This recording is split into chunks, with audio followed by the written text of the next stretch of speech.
Hi folks, today's episode is on funny t-shirts, especially funny color, not black, and more specifically this one, which is from, as you can tell, RIPE-73 last week in Madrid, ended a week ago today, so I had a bit of time thinking things through a bit, and there were a lot of things that were well worth thinking about. Was a very nice event.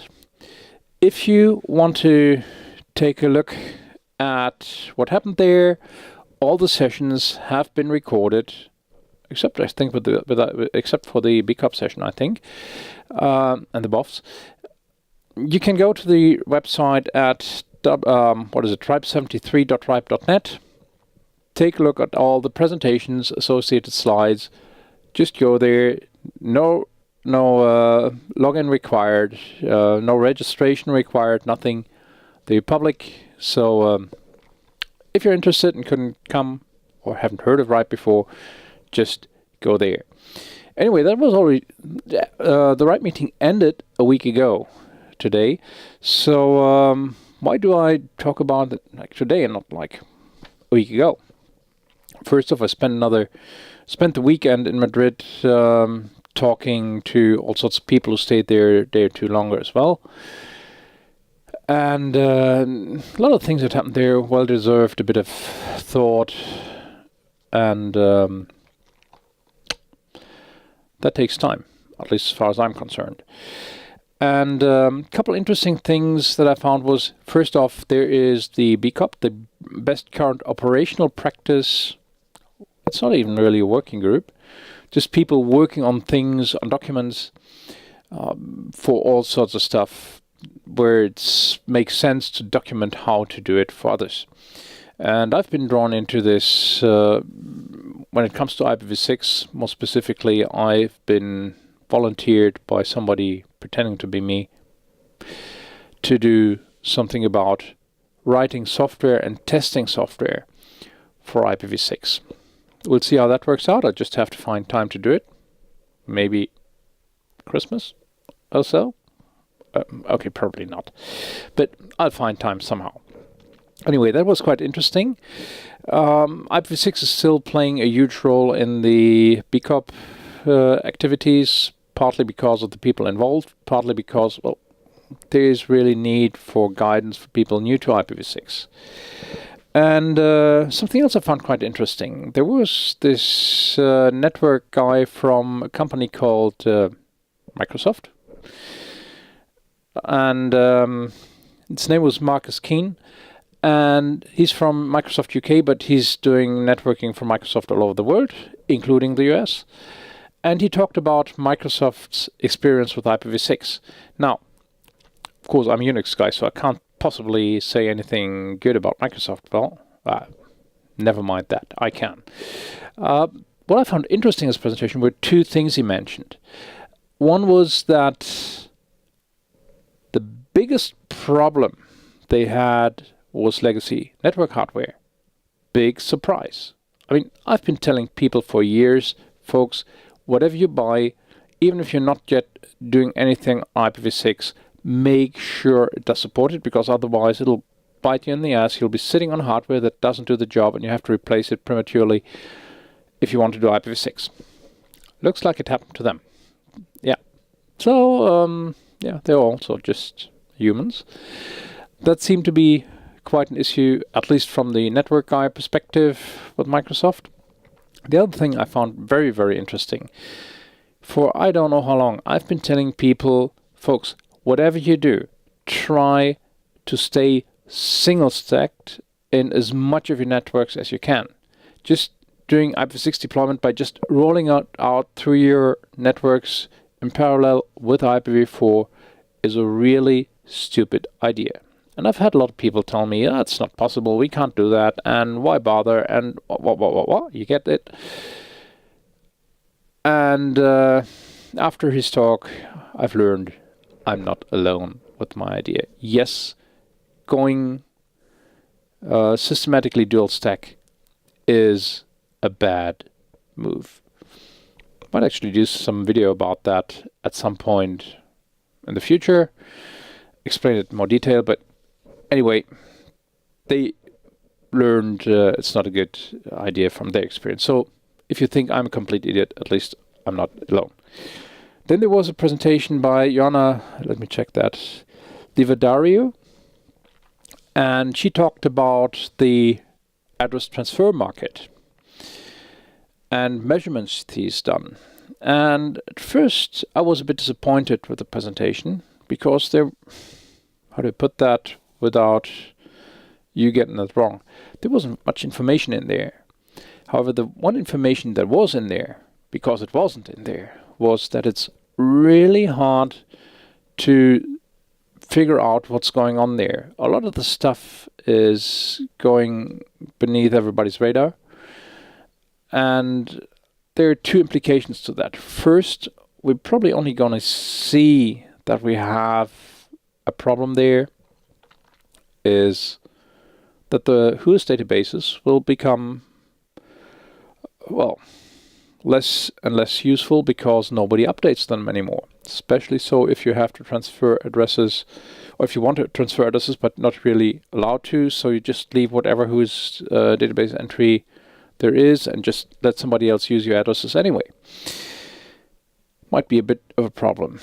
The long-term effect, if there's such a thing as a long-term for IPv4, that is, the long-term effect might actually be that the WHOIS database will rather deteriorate and become less and less useful, which then means if you have a problem, you figure out what address is causing it, like 2 weeks ago that huge DDoS attack thing, you can't even contact the people who are in control of that address.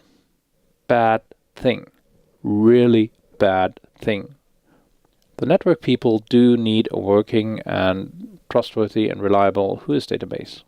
So that might be quite a bit of a problem. The other thing is, now the BGP tables in the default-free zone with the big carriers, where the routers don't have a default route, they've been growing exponentially for quite some time. But if the transfer market picks up, we'll have a growth on top of that, which is in a way a good thing because it means IPv4 gets more and more expensive. So it'll make people push towards IPv6. Yep. So that was that. Then we had the Address Policy Working Group. Now, in the episode I talked about RIPE-73, told you about things going on there and me not being really that happy about things. I mean, the people there are doing a good job. I mean, really good job. They sorted things out while they still could. And somebody told me, I didn't get that across in the previous video. No, they do. And right now we see the next stage. In the Address Policy Working Group mailing list, which I don't read because I prefer life without ulcers, there has been some really, really nasty discussion going on before the RIPE meeting. People using language that might actually be legally relevant. Calling Germans Nazis is not something you do lightly, and things happened. So for the Address Policy Working Group, a lot of people were expecting serious trouble, tempers flaring, and reasonable discussion becoming impossible. Didn't happen. My guess is because there were big signs at the doors to all the areas. Remember, sessions are being recorded, which is a good thing. So you can watch them, as I said before. Anyways, what happened there? IPv4, some discussion, nobody cared because it was obvious there would be no consensus. Without consensus, you can't update any policies. Means we're stuck with whatever we have at that point. And right now it pays that people have taken care of things way before there was still a consensus, before we had these people trying to keep the internet IPv4 alive and those trying to make quick money selling IPv4 addresses, which have mutually exclusive goals and make policy finding hopeless. So, Yeah, IPv4, as far as address policy is concerned, is frozen as is, and it's just that didn't have find time to fall over yet. That's IPv4. IPv6, there were a couple minor things the address broker people didn't care about because they can't make any money out of IPv6, related to what if we have, for example, a government, for example Germany, who try to do the address allocation for all sort of government agencies centrally, and so they work as an LIR, local IP registry, and passing addresses out to sub-LIRs, and how much addresses they need and whatnot. Nothing very exciting unless you're actually involved in that stuff. And that just passed through. It makes sense. My gut feeling says a year from now they're going to shut down the address policy working group, because with IPv4 there's nothing you can do anymore. You never find consensus. And with IPv6 there's not much to do. They probably just throw it towards our working group, the IPv6 working group, and let us take care of it. Not that I'm overly happy about that, but okay, we'll deal with it. I mean, it's not, if it stays the way it is right now, I can handle it. Just involves us getting more involved in policy writing, which we so far managed to avoid. Then we had Anna Wilson, who was one of my co-chairs of the IPv6 working group. She stepped down. Fortunately, we found somebody, a successor, Raymond Jetten, Finnish guy who claims to be Dutch for some reason. And we're just trying to bring him up to speed a bit right now.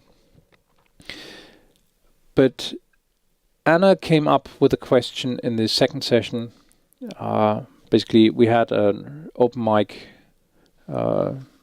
topic. What is success with IPv6, with the IPv6 working group? And I knew about this thing coming up, I don't know, a couple of weeks in advance to everybody else. So I had time to think about it, but even I don't have a simple, straightforward answer. There is basically,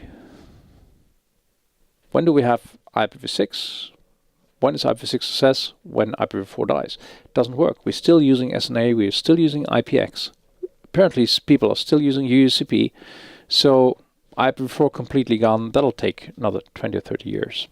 As working group chair of the IPv6 working group, I might say success is when we shut down the IPv6 working group, and maybe somebody else, not me, gonna start a working group, vintage IPv4 for the diehards. Yeah, okay. When it comes to network traffic, well, there are ISPs who do more than half their traffic using IPv6 these days. So that's not something I depend on. Maybe it's more of the mindset thing. IPv6 is when people hear IP and think IPv6 rather than IPv4. I don't know. However, on the closing plenary, one of the talks we had there by Geoff Houston, he's done, I think, 3 talks and one lightning talk. He's talking a lot and talking about a lot of interesting things at that. Anyway, he is the chief scientist, I think that's his official title, at APNIC, the Asian Pacific counterpart to RIPE, or RIPE-NCC.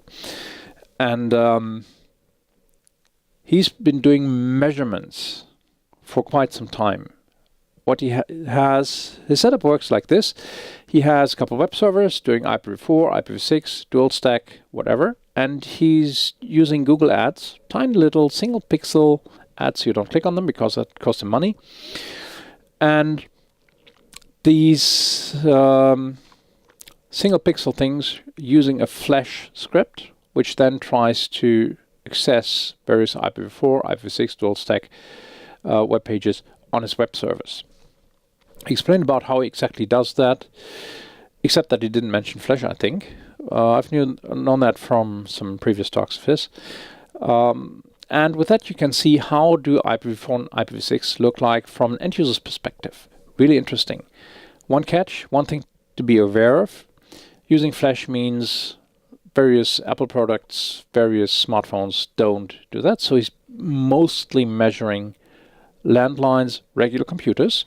But the results he found were quite interesting. And he was talking basically about two aspects. First one was performance. And it depends a lot on what ISP you're with. Some obviously don't do IPv6 properly, or sufficiently, or as quickly, as fast as others. Might have different transit routes, whatever. But all in all, IPv4 and IPv6 performance, at least when it comes to latency, which he measured, work just as well. So not much of a difference there, which is a good thing. So IPv6 is a success, right? Well, at least we've drawn even with IPv4. It's not like 13 years ago when you sent a packet from, say, Madrid to Toledo, which are basically next door. It'd go halfway around the world through the US, Japan, South America, Australia, and then on again. And I've seen some strange trace routes at that time.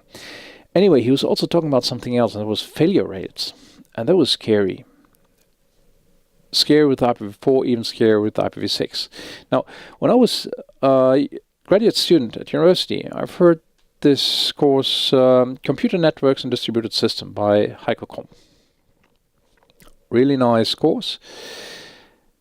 And what I learned there is that the traditional telephony networks, not the mobile ones, but the landline ones, they were built and designed for an availability of 5 niners, 99.999%, or designed failure rate of 0.001%, means about 4.5 minutes downtime per year on average. What Jeff measured with IPv4 was, to quite some degree, depending on the ISP, but was around about, 0.2%. So downtimes have increased compared to traditional telephony networks by a 200-fold. That's scary. Really, really scary. Especially so with ISPs moving away from traditional phone lines. At least here in Germany, there's a strong move away from analog phones, ISDN, to voice over IP. Yeah, I've had customers running call centers, special call centers, with funny people sending out police cars, ambulances, firefighters. They're not going to like to hear that. I mean, they knew that 10 years ago that the move towards voice over IP was a bad one when it comes to this, but we still have the situation. With IPv6, it's even worse. It largely depends on the ISP you're with. Some of them are running IPv4 and IPv6 as badly as each other. Some of them simply can't cope with IPv6. He had a couple of ISPs where 60-odd% of the attempted connections towards IPv6 actually failed. And that opens an interesting question. Why does it happen? There is a huge spread over ISPs, so it can't just be that people are using, Windows 3.1 with Trumpet WinSock to connect to the internet and whatever. It can't really be that. It's the end users. You'd see it much more uniformly distributed over ISPs. Might have to do with the CPEs people get from their ISPs. That might actually be that some ISPs just don't do IPv6 properly. And I've seen, there's one ISP I've been helping to set up IPv6 in a pretty intense little project. They were done within a week or so, actually, or two weeks, basically. What they did at that time was they had their existing IPv4 infrastructure, and what they did was take some old machines. They had set up IPv6 on a completely different set of machines, and v4 and v6 only connected on the top routers toward the transit providers and on the access routers toward the customers. Everything else was kept separate, which is a smart idea. But if you only have one spare old machine that you can use for this sort of experiment, whereas all your IPv4 world is set up redundantly, well, yeah, the stats don't look as nicely for IPv6. Might be that some ISPs are still doing things like that. What I think, and there are reasons for that, why I think that I probably shouldn't talk about publicly, is that IPv4 people know how to fix when there are problems, but when it comes to IPv6, all they do is send an email to the one guy who knows about IPv6 and ask them, please take care of that next time you're in the office. And basically means something goes wrong at 7 in the evening. You'll have to wait till next morning till that IPv6 guy actually shows up.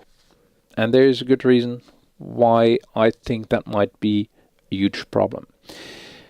What is important, some ISPs manage to do IPv4 and IPv6 as good as each other. So it's not inherently a problem with IPv6. It's just we're still in the transition period. Even the ISPs who until then I thought we're pretty much through with IPv6. Okay.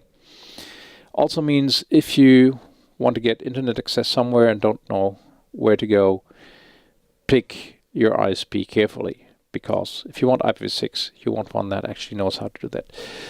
In Jeff's presentation, there were all sorts of numbers, and I'd be pretty surprised if he didn't have anything else on his webpage on that. I found that really, really interesting. Bit frustrating because I thought the ISPs were way further than this. But yeah, well, means I might actually get another project in the ISP context. Wouldn't mind that actually. I mean, IPv6 and enterprise is probably where there's more work to do, except people are still slow. So once again, I'm looking for a project for next year. But the ISPs being that slow, that far behind, looks like we'll have the IPv6 working group up and running for a couple more years. Anyway, so much about the RIPE meeting in Madrid last week. And if you have questions, want to comment, whatever, come over to the forum at www.stepladder-it.com/bivblog/44 or to RIPE-73.ripe.net or www.ripe.net, where you can take a look at the mailing list archives and subscribe to the mailing lists. Everybody can join these. Just register and get on the mailing list. Perfectly fine. And other than that, yeah, I guess next episode will be on microcontrollers again. And in any case, hopefully see you again soon. Bye.